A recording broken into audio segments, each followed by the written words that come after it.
gotong royong itu bukan hanya tradisi, tetapi gotong royong itu adalah pondasi dari bangsa Indonesia ini. Maka kita wajib dan mempunyai kewajiban untuk melestarikan dan mempertahankan semangat gotong royong di tengah masyarakat. Sehebat-hebatnya satu orang akan lebih hebat lagi 10 atau 100 orang karena bisa melakukan hal yang lebih banyak. Kalau satu orang, dia akan bisa melakukan beberapa hal. Tapi kalau 1000 orang, dia akan melakukan banyak hal.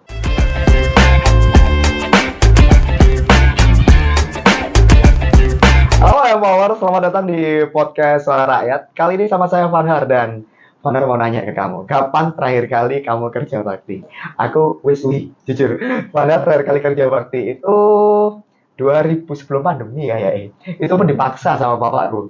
Padahal ternyata kerja bakti itu ada pesan moralnya. Loh, kok bisa? Nah, iya, karena kerja bakti itu gotong royong di dalamnya. Nah, Fanhar kali ini mau ngomongin soal gotong royong, nggak sendirian. Fanhar sudah sama Pak Adi Setiawan. Siap. Selamat datang Pak Adi, selamat datang kembali di podcast Suara Rakyat. Siap. Kita ngomongin soal gotong royong ini Pak, yang katanya itu kan warisan budaya. Betul. Tapi aku alah Pak, kerja bakti gak gelem melu. Nah, berarti kan sudah mulai hilang toh sebenarnya Pak. Pripun sebenarnya menurut Pak Adi? Ya, sebenarnya kalau gotong royong itu, kerja bakti atau gotong royong itu kan sebuah kerja bersama-sama. Ya. Yang tidak menghasilkan keuntungan atau kerugian. Itu yang dilakukan bersama komunitas, masyarakat atau kelompok-kelompok tertentu. Itu namanya kerja bakti. Kalau dinyatakan hilang, sebenarnya juga tidak. Masih ada sebenarnya? Masih ada. Kebetulan masnya aja yang nggak mau kerja bakti itu. Mungkin gitu. Nggak salah sih Pak. Nggak salah sih itu Pak. Jadi kalau hilang secara keseluruhan tidak. Oke. Karena itu merupakan budaya yang tercerminkan di kehidupan masyarakat. Contoh yang paling gampang, kerja bakti yang mungkin masyarakat itu tidak menyadari bahwa itu adalah bentuk gotong royong. Iya. Ngeramut jenazah. Oh, sinoman. Sinoman. Iya. Punya gawe hajatan. Nah, itu termasuk bentuk kerja bakti atau gotong royong itu. Tidak seperti yang dulu. Kalau dulu itu sampai membangun rumah, duduk pondasi bahasanya, menggali untuk pondasi itu semua kerja bakti. Wah, sekarang kasih kontraktor aja, Pak. Sekarang di kontraktor kan. Iya kan, nggak usah ribet gitu kan, Pak. Ya, itu salah satunya problemnya. Nah, gitu. Tapi memang kalau kita bicara semangat gotong royong, Pak ya, saya yakin kalau di masyarakat rural atau pedesaan masih ada, Pak. Masih ada. Kayak misalkan ada yang duwe gawe, nikahan gitu. Tetangganya masih mau rewang, Pak.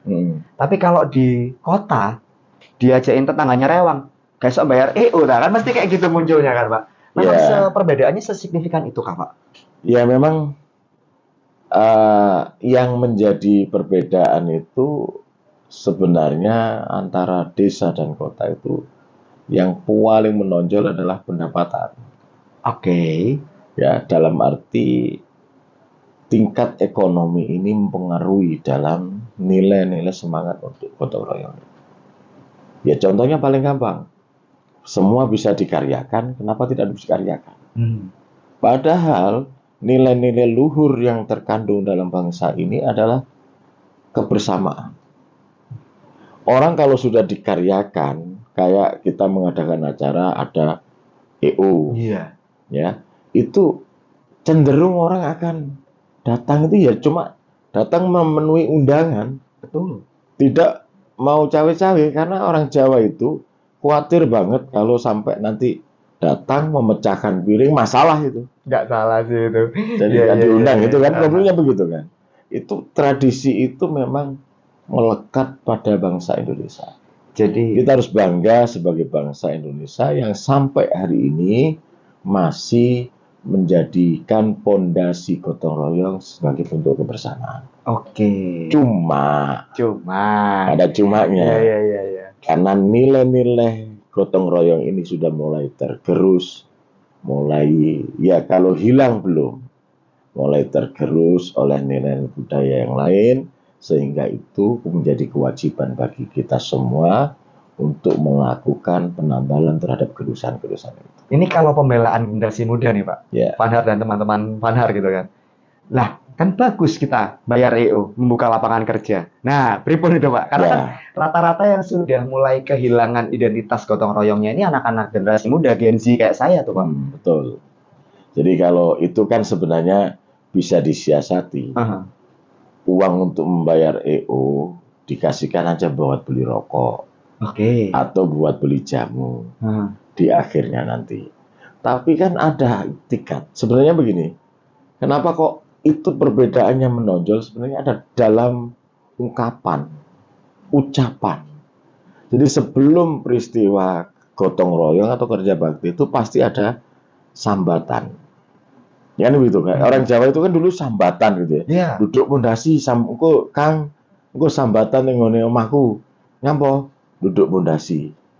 Kang sambatan ning nggonku gendurenan. Iya, kondangan. Itu ada kondangan. Heeh. Kalau kondangan kan lebih dikatakan sebagai bentuk kondangan resmi kayak resepsi begitu. Kalau gendurenan itu dulu sebelum punya hajat itu biasanya genduren dulu. Orang Jawa itu genduren dulu, dikirim leluhur. Nah, sebelum punya diges. Kalau anaknya sunat sebelum diges itu gendurenan dulu. Nah, itu biasanya juga ada undangan. Oke. Sambat dulu. Problemnya sekarang itu orang yang ekonomi yang merasa bercukupan, sambat itu susah. Takut dirasani sih Pak sebenarnya Pak. Takut dirasani kalau dikit-dikit sambat pasti bangunnya apa sih wong iku kan gitu.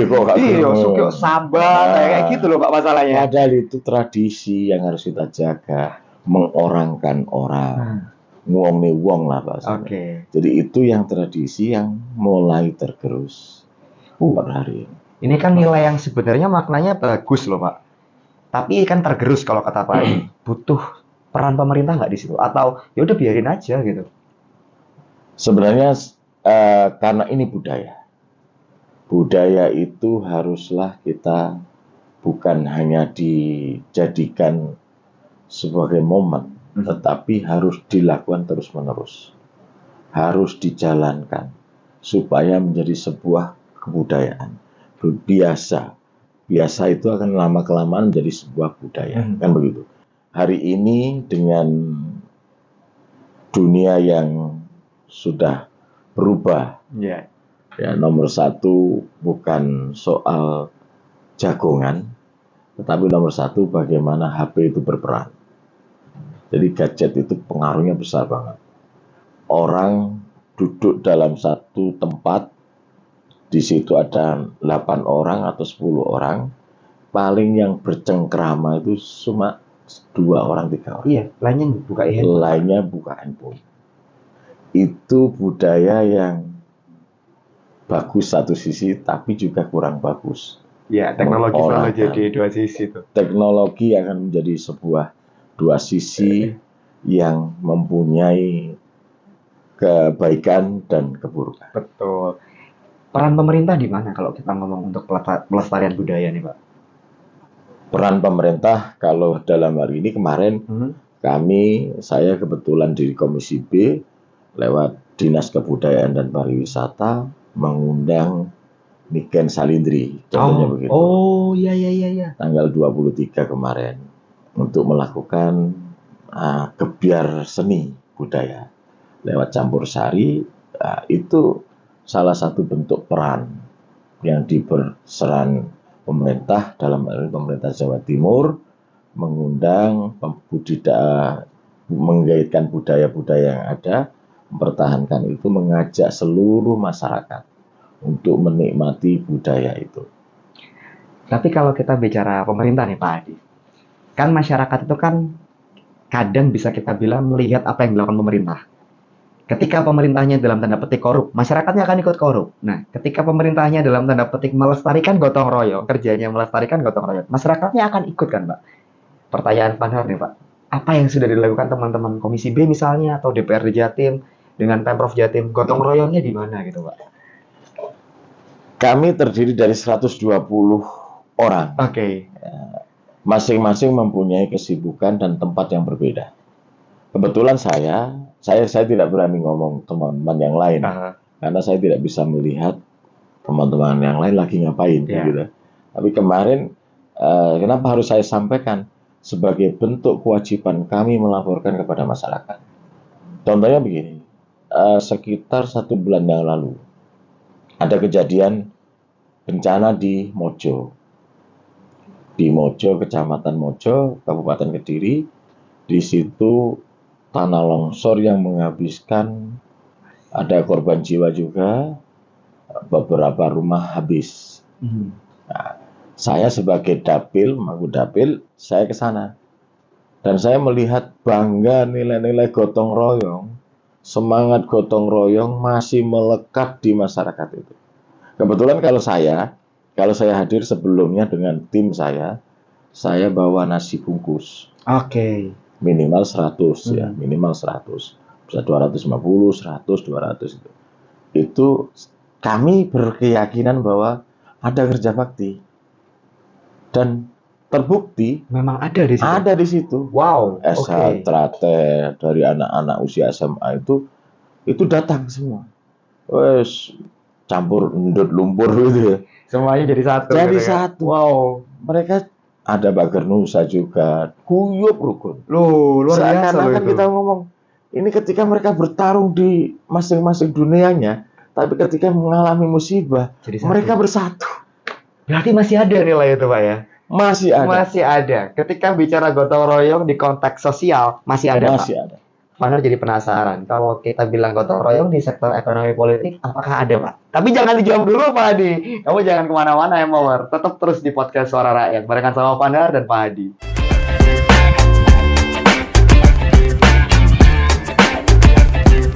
Lanjut lagi di podcast Suara Rakyat Empower, masih sama Pandar dan Pak Hadi. Pak, terakhir saya akan tanya, gotong royong di sektor sosial aman, masih ada. Tapi bisa nggak konsep ini ditarik supaya ada benefitnya dalam tanda petik di ekonomi atau mungkin politik, Pak? Bisa. Kok bisa, Pak? Sangat bisa. Contohnya ekonomi gotong royong itu ya koperasi. Koperasi? Masih ada kan koperasi? Masih ada. Walaupun banyak yang ya mulai oleng lah ya, Pak ya. Di Indonesia ini memang harus banyak pembenahan. Jadi yang lama harus dipertahankan, yang harus dibenahi juga. Memang karena tolak ukurnya terlalu besar. Tolak ukurnya waktu Pak Harto, Orde Baru, koperasi begitu luar biasa. Sehingga kalau semua dipakai seperti koperasi tahun yang lalu, pupuk dikelola oleh koperasi. Kan dulu kan gitu, ya. KUD itu kan ngelola pupuk itu kan dikelola dari KUD. Kalau semua berpatokan seperti itu ya berat memang. Koperasi. Ada lagi istilahnya KUBE, kelompok usaha bersama. Oh itu kalau modernnya CV nggak sih, Pak? Bukan ya. Beda ya. Beda. Tadi kelompok usaha itu terdiri dari sekitar minimal 10 orang. Mereka mempunyai kepentingan bersama, membentuk sebuah usaha, mungkin keripik atau apa. Itu nanti bisa menjadi sebuah sosial ekonomi. Tantangannya apa kalau kayak gitu, Pak? Ini kan kalau tadi contoh Pak Hadi menarik ya, koperasi dulu sangar gitu kan, sekarang berat. Ya. Tantangannya di mana, Pak, sebenarnya, Pak? Tantangannya sebenarnya kembali ke manusianya. SDM-nya kah? SDM-nya. Kok bisa, Pak? Jadi kecenderungan kalau orang-orang Indonesia, orang Jawa ini, bukan orang Jawa ya, kalau kita ngomong orang Jawa nanti menyalahkan yang suku Jawa. Gitu. Enggak, padahal sebenarnya bukan itu. Bukan itu. Orang-orang kita ini kecenderungan bahwa kalau kelompok sosial ini diurusi oleh satu orang, ketuanya misalnya, akan cenderung bahwa menganggap bahwa itu kayanya dari itu. Kecemburuan. Iya. Maka dibutuhkan kesadaran sosial yang tinggi untuk membentuk ekonomi tadi, sebuah kegiatan sosial yang menghasilkan output yang menguntungkan bagi kelompok itu. Berarti dulu seperti itu, Pak Hadi? Kalau zaman Orde Baru itu kan ketuanya sudah ditentukan. Jadi mau nggak mau ya harus itu. ada perbedaan di situnya ya. Perbedaannya. Iya. Jadi karena ada perbedaan di proses pemilihan ketuanya, akhirnya yang Betul. sekarang, loh kok enak, kok sugih dewe gitu kan. Betul. Jadi tantangan juga buat ketuanya nih. Betul. Nah, Jadi Heeh. sosial politik juga sama. Politik juga apakah bisa menjadi sebuah nilai-nilai gotong royong itu bisa dipakai untuk lembaga politik? Sangat bisa. Contohnya, ada kejadian mendukung salah satu, ini real ya, Iya. real ya, mendukung salah satu calon. Oke. Nah, kelompok ini dipakai, komunitas ini akan mendukung si A Oke. untuk jadi. Nanti ada bargaining tersendiri. Ya kalau nanti jadi, mohon kami dibantu dalam soal masalah kebijakan atau masalah itu. Ini kan sebenarnya sudah terjadi di masyarakat. Banyak loh yang kayak gitu tuh. Banyak. Cuma problemnya dikumpas atau tidak, berani atau tidak. Oke, berani untuk terus fight atau tidak gitu Pak ya? Betul. Kadangkala yang sudah di apa namanya, MOU bahasanya, yang diajak kerjasama itu Kontrak politik ya? kontrak Kontrak politik. politiknya Serem banget ya bahasanya. ini nggak sesuai atau bleset itu Banyak yang terjadi. problem, akhirnya Iya. orang nggak percaya lagi. Jadi sebenarnya contoh nyatanya banyak, cuman tantangannya ini yang hambatannya luar biasa nih Pak. Betul. Kembali ke SDM. Strategi pemerintah untuk itu terus apa Pak Hadi? Ya kalau ngomong strategi pemerintah ya harus mendekati juru kampanye. Juru kampanye itu kalau untuk kampanye terhadap agama tentu dai Oh ya, atau mubalek atau kiai atau ke pondok pesantren. Tapi kalau kampanye terhadap sosial tentu masyarakat, ketua-ketua paguyuban, ketua-ketua kelompok masyarakat. oke. Kalau terhadap ekonomi sama. Jadi pemerintah harus lebih aktif mendekatkan diri kepada tokoh-tokoh masyarakat. Wow, jadi Yang ini sebenarnya, kurang. kampanye ini bukan cuma politik nih ya Pak War, tapi juga Kampanye ini tidak hanya politik. Jadi kadang-kala Betul. orang itu berpikir kampanye politik. politik, Enggak tujuannya dong. arah politik. Enggak dong. Bukan. Kekhawatiran Panhar nih Pak, ketika pemerintah punya juru-juru kampanye itu tadi. Wah, buzzer. Langsung gitu loh Pak sekarang Pak, kan serem Pak. Ya kembali, tantangan itu kembali memang harus ada yang lempeng bahasanya, harus bertegak dalam berpendirian. Oke. Program itu harus jalan meskipun ya yang nggak suka lebih banyak, Pasti akan ada plus minusnya. plus minus. Akan ada plus minusnya. Padahal kalau kita bicara ekonomi ya Pak ya, gotong royong, dia harusnya bisa jadi alternatif loh untuk pasar bebas yang chaos banget ya. Vander bilang pasar bebas itu chaos karena pada akhirnya semua bisa bertahan hidup dengan dirinya masing-masing. Ya yang kuat yang menang gitu kan. Betul. Apa kabar yang lemah? Yang kaya makin kaya, yang miskin makin miskin dong Pak. Ketika ekonomi gotong royong itu bisa jadi seperti itu Pak, berarti kan butuh sinergi banyak pihak nih Pak. Betul. Contoh yang paling yang lagi ngetren sekarang ini, Toko Madura. Betul. Iya. Toko Madura itu luar biasa. Padahal modalnya kalau yang ngomong besar ya memang besar. Dan sebenarnya itu bisa dilakukan oleh kelompok-kelompok masyarakat. Tapi kenapa konsep berpikirnya tidak seperti pemilik-pemilik Toko Madura? Oke. Semua barang terpenuhi meskipun cuma 10, kan begitu. Iya benar. Sama Indomaret, kalah Indomaret sekarang. Jelas kalah. Itu Karena luar mereka biasa. sangat masif gitu. Masif, benar. Semangat itu kalau kita aplikasikan ke mikro nih Pak. Ini ide liarnya Vanhar nih, ada koperasi. Koperasi ini menaungi beberapa BUMDes, BUMDes, Badan Usaha Milik Desa. Bisa nggak kalau kayak gini Pak? Kalau sebenarnya kalau koperasi menaungi BUMDes beda ya. Beda. Oke. Kalau BUMDes itu berdiri sendiri. Oh nggak bisa digabungin sama Nggak koperasi bisa. ya? Ini yang menjadi kadang-kala menjadi sebuah dari teman-teman kepala desa itu, ini yang menjadi masih rancu. Oke. Jadi BUMDes itu berdiri sendiri, koperasi berdiri sendiri. Sebenarnya baik BUMDes maupun koperasi kalau di tatanan desa itu kan bisa ditugaskan siapa yang mau menugasi. Kalau untuk membuat sebuah lembaga kayak ekonomi, seperti wirausaha apa gitu. Itu sebenarnya tergantung dari pelaku koperasi sama BUMDes ini. Tapi apakah itu bisa dilakukan? Seharusnya bisa. Idealnya bisa. Idealnya bisa. Tinggal bagaimana kita bikin ini barang jadi seksi kan, Pak? Betul. Peran Betul. DPRD pripun kalau gitu, Pak? Karena ini barangnya nggak seksi, Pak. Kalau kami ini kan fungsi kami itu sebagai 3. Fungsi pengawasan, fungsi budgeting, fungsi sama 1 regulasi. Oke. Kalau regulasi tidak boleh menghalang-halangi seseorang atau kelompok untuk melakukan peningkatan dalam sektor ekonomi. Nggak Jelas boleh. tidak boleh, Iya. kan begitu. Bahkan harus mendukung. Fungsi budgeting, kita melakukan penganggaran untuk edukasi. Lewat kami, kebijakan kami, mungkin ada selus-semiran, ada pokir, yang hibah itu bisa disampaikan ke badan desa. Bantuan keuangan terhadap desa.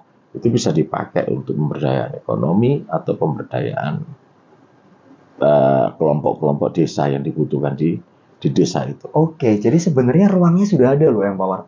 Ruang yang dibuka oleh teman-teman Komisi B ini sudah ada. Berarti sebenarnya barangnya sebenarnya seksi, Pak. Seksi. Generasi muda kok masih nggak mau, Pak? Teman-teman Vanar kok masih nggak mau nih, Pak? Apa karena ada banyak hal ya, bisa kurang sosialisasi, misalnya. Bisa juga ya karena mereka melihat, oke, itu seksi menurut Pak Adi, menurutku saya enggak. Nah, analisa Pak Adi pripun? Pemahaman itu penting. Oke. Pemahaman itu dibutuhkan untuk mengejauhantakan yang seksi ini. Jadi ini bentuk seksi belum tentu menurut orang lain seksi. Oke. Cantik gadis ini belum tentu cantik menurut si A, Iya, kan iya, begitu. iya, iya. Menurut jenengan bagus, tapi menurut saya mungkin kurang seksi, kan Ya. begitu. Jadi itu yang harus disamakan dulu persepsi itu. Kenapa kok bisa menjadi sebuah seksi? Karena ini harus disamakan frekuensinya, di mana letak keuntungannya. Lah, ya kan. Jadi semakin menarik gak sih, Power? Perkara ekonomi gotong royong itu tidak sesimpel itu ternyata. Tidak sesimpel. Oke, barangnya udah seksi, tapi ternyata bisa jadi sinyalnya belum ketemu, frekuensinya belum sama. Kamu jangan kemana-mana deh. Akan jadi semakin menarik. Tetap terus di episode ini di podcast Suara Rakyat barengan Vanhar dan Pak Hadi.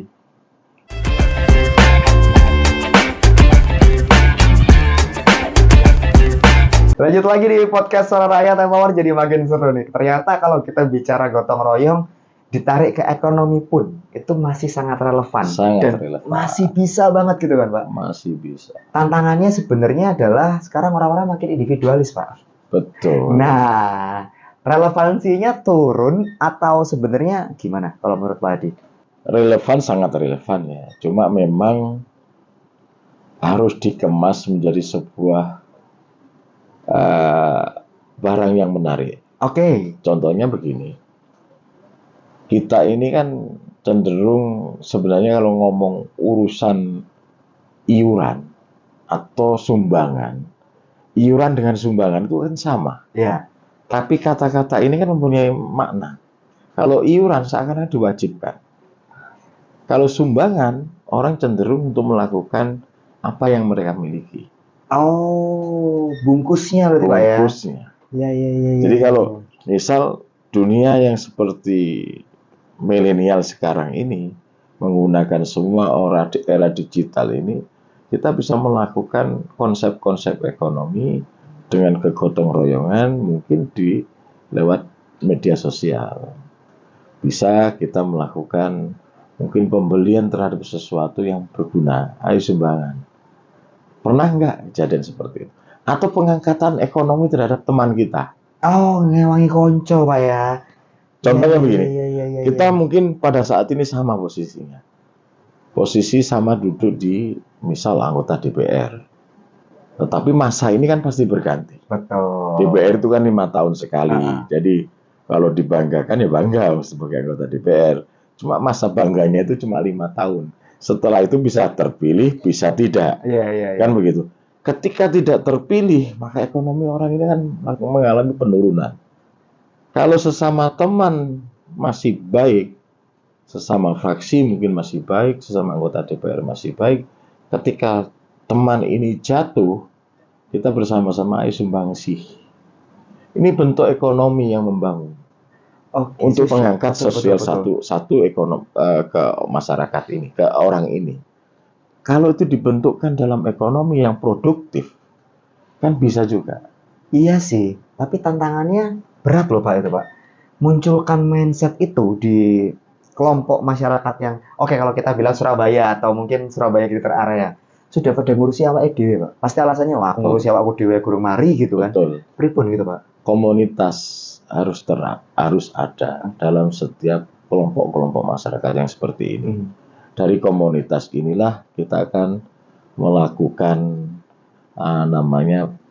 pembinaan, edukasi kepada masyarakat bahwa penting banget kita ini sumbangsi terhadap ekonomi. Oke. Baik itu kepada pribadinya, anggota komunitas maupun kepada kelompok. Kalau kayak gitu berarti secara nggak langsung nih Pak, gotong royong itu sama ketahanan pangan, lingkungan, ekonomi lokal, relate semua loh Pak. Gotong royong ini kan fondasi Iya. dari suatu kebijakan, suatu kegiatan masyarakat. Dari kegiatan gotong royong ini juga masuk ke sendi-sendi kesehatan. Benar. Contohnya, ono wong loro mungkin bersama-sama ditambah no. Kan banyak itu di kampung-kampung Iya, begitu. dulu kan seperti itu kan Pak. Nah, sampai sekarang masih ada. Iya sih, kemarin kan lagi viral yang mahasiswa baru. Ada yang dari mana saya lupa, di luar Jawa, urunan Pak buat bayar kuliahnya. Itu berarti masih ada loh Masih sebenarnya. ada. Insya Allah selama negara ini berdiri, Aha. hal-hal kebagusan itu akan selalu ada. Cuma ada Cuma. cumanya. Gerusan ini semakin kencang juga. Iya juga Maka sih. harus digembor-gemborkan supaya menjadi kebiasaan. Dan kebiasaan itu akan menjadi sebuah budaya Oke. yang bisa kembali tumbuh subur untuk mewarnai kehidupan berbangsa dan bernegara. Loh, tapi kalau untuk membiasakan ya Pak, Pak Hadi lebih pada posisi yang mana Pak? Pembiasaan dengan dipaksa atau munculkan social movement aja biar terjadi secara natural? Paksaan itu sebenarnya dibutuhkan. Harus Pak ya, harus ada ya. Harus ada. Kita ini kalau tidak dipaksa oleh negara, mungkin contoh paling gampang dalam pakai helm.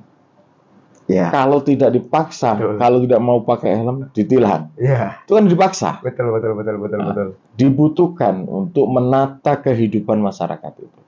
Kadangkala itu juga berlaku di ekonomi maupun budaya.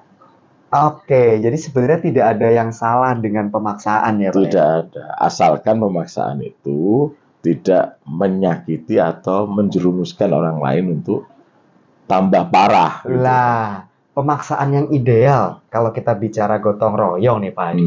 Pemaksaan yang dalam konteks seperti apa? Contohnya begini, misal jenengan kehidupan di perumahan, Ya. dipaksa untuk kerja bakti. Nggak mau Pak. Nggak mau kan? Nggak mau, Pak. Cuma karena sekarang ini seharusnya itu diganti, dipaksa untuk push up di acara-acara tertentu. Tetapi enggak, diganti rugi kan? Iya. Akhirnya orang cenderung mengganti rugi. Iya Pak. Urunan aja Pak. Urunan aja, betul. Nah, itu sebenarnya bentuk paksaan yang seharusnya memang harus dilakukan. Oke, jadi jangan dipermudah untuk. Jangan dipermudah. Iya, Nilai ini iya. akan semakin tergerus kalau kita ini nggak mau tahu. Nah, part nggak mau tahu itu loh Pak. Akhir-akhir ini kan kayak gini. Siskamling misalnya. Saya keinget zaman bapak saya nggak ngalami masa siskamling, tapi saya pernah baca ceritanya. Siskamling itu kan ngeronda bareng tuh sebenarnya Pak. Sekarang itu kalau kayak gini munculnya statementnya begini Pak. Lah terus awak dhewe sing jaga keamanan polisi gunanya apa? Polisi gunanya. Iya kan Pak. Padahal ini kan adalah bentuk gotong royong di sektor keamanan sebenarnya. Betul. Jadi kalau siskampling itu kan dulu dipaksa juga. Oke. Dipaksa karena saya mengalami itu. Oke. Mengalami itu karena waktu itu saya masih SMP ya. Jadi kalau dulu uang 50.000 sangat besar.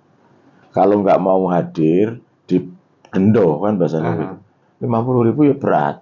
Bisa dipakai buat beli beras 1 minggu kan begitu. Kalau hari ini buat beli rokok cepet. Habis Pak, udah Pak. Habis. Sehari habis ya. Sehari habis. Betul, betul, betul. Itu kadang-kala yang seperti itu yang akhirnya mindset penduduk ini, mindset masyarakat ini menggampangkan. Oke, ya. Jadi kadang-kala sudah ada polisi, biar itu urusannya polisi kita bayar gitu. Kita bisa bayangkan polisi itu berapa gelintir Iya sih. untuk mengurusi satu kabupaten kota. Jadi kesadaran ini harus memang terbentuk dan dikembangkan oleh masyarakat sendiri. Membentuk kesadarannya gimana tadi Pak? Ya, kadang-kala begini, kita punya media banyak di Surabaya ya, khususnya di Surabaya dan Jawa Timur. Ada media tempat berkumpul, itu warkop. Ya. Itu hampir warkop itu Nggak ada yang sepi Pak. Nggak ada yang sepi ya? Nggak ada yang sepi. Ada kafe. Ya. Ada media yang sifatnya sosial religi, kayak media tahlilan. Ada media pengajian. Digembor-gemborkan, sosialisasikan. Memang kecenderungan orang mengomong masalah itu agak tabu. Problemnya kan tabu ini gak ilok bahasanya ini. Iya, kayak apa ya, dibilang gak pantas lah ya. Gak pantas lah ya, gak pantas. Nah, tabu ini seakan-akan menjadi momok yang luar biasa. Padahal sebenarnya itu kewajiban. Itu kewajiban. Kewajiban untuk tersampaikan di masyarakat. Problemnya kan siapa yang menyampaikan? Lempar-lemparan loh Pak. Itu. Resikonya besar soalnya. Padahal yang enggak sebenarnya. Ya mek asli mek dicemooh, dipaido. Itu dia loh masalahnya. Tapi kan wedi di paido itu kan dampaknya luar biasa, apalagi luar di era biasa, digital. Pak. Apalagi era digital. Iya. Kayak saya pernah tahu ada beberapa kepala daerah yang open bilang, ayo dijogo bareng-bareng kota ya, tapi gak iso dewe awak dewe. Awakmu emang ngono, banyak. Wali kota Surabaya itu. Salah satunya, tapi tidak cuma wali kota Surabaya, tapi ya kan akhirnya kan pro kontra. Apakah makna gotong royongnya itu harus diredefinisi Pak ya? Definisinya harus disesuaikan dengan era digital atau beda? Jadi problemnya masyarakat kita, kalau tidak ada masalah, itu belum dianggap sebuah kewajiban. Iya juga sih.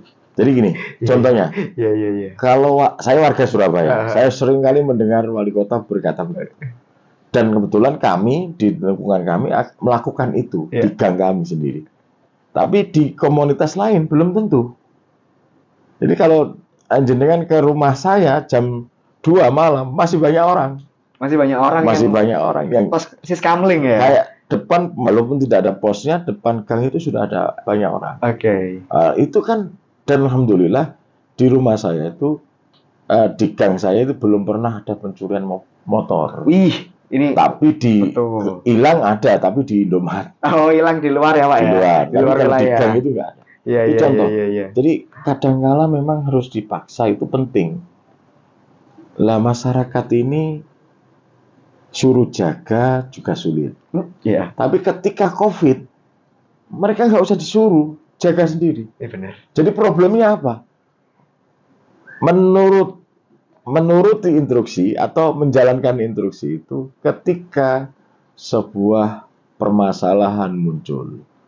Nah, ini yang harus kita sampaikan kepada masyarakat. Sebenarnya ada problem di tengah kehidupan kita. Oke. Tapi amit-amit nih Pak ya, kalau sampai budaya gotong royong itu amblas, hilang Pak. Apa sih yang terjadi Pak? Saya tidak bisa membayangkan. Tapi insya Allah dengan keyakinan saya, insya Allah masih akan tetap ada. Cuma ya itu tadi. Karena kalau hilang jadinya bukan Indonesia Pak ya. Bukan Indonesia. Udah ganti berarti. Terakhir deh Pak Adi, pesan Pak Adi untuk semuanya, nggak cuma generasi muda, karena mengacu ke hal paling dasarnya kerja bakti. Yang malas kerja bakti itu bukan cuma anak muda. Bapak saya misalnya itu juga malas kerja bakti. Apa pesan Pak Adi supaya gotong royong itu masih tetap bisa mengakar gitu Pak Adi? Monggo Pak Adi. Baik, gotong royong itu bukan hanya tradisi, tetapi gotong royong itu adalah pondasi dari bangsa Indonesia ini. Maka kita wajib dan mempunyai kewajiban untuk melestarikan dan mempertahankan semangat gotong royong di tengah masyarakat. Sehebat-hebatnya satu orang akan lebih hebat lagi 10 atau 100 orang Wow. karena bisa melakukan hal yang lebih banyak. Kalau satu orang, dia akan bisa melakukan beberapa hal. Tapi kalau 1000 orang, dia akan melakukan banyak hal. Nah, wayahmu berarti sekarang yang power. Buktikan kalau kamu bisa gotong royong. Share episode ini kamu sebar seluas-luasnya kemana aja. Kenapa? Supaya makin banyak yang sadar kalau gotong royong itu sepenting itu.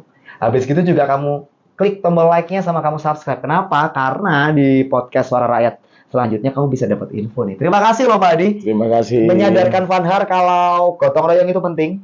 Besok-besok kalau ada kerja bakti saya ikut, Pak. Harus. Iya, saya sadar bahwa itu tidak hanya sekedar bersih-bersih lingkungan, tapi di situ ada serawung kalau kata orang Boleh, Jawa ya. cuma datang merokok boleh. Iya. Makan gorengan Makan juga boleh. boleh. Yang penting kelihatan. Itu satu langkah dulu. Tapi memang ternyata gotong royong sepenting itu. Sekali lagi terima kasih Pak Adi. Terima kasih. Padahal pamit, Temawar, Pak Adi juga pamit. Waalaikumsalam. Sampai jumpa di podcast Suara Rakyat berikutnya. Have a good day. Bye-bye.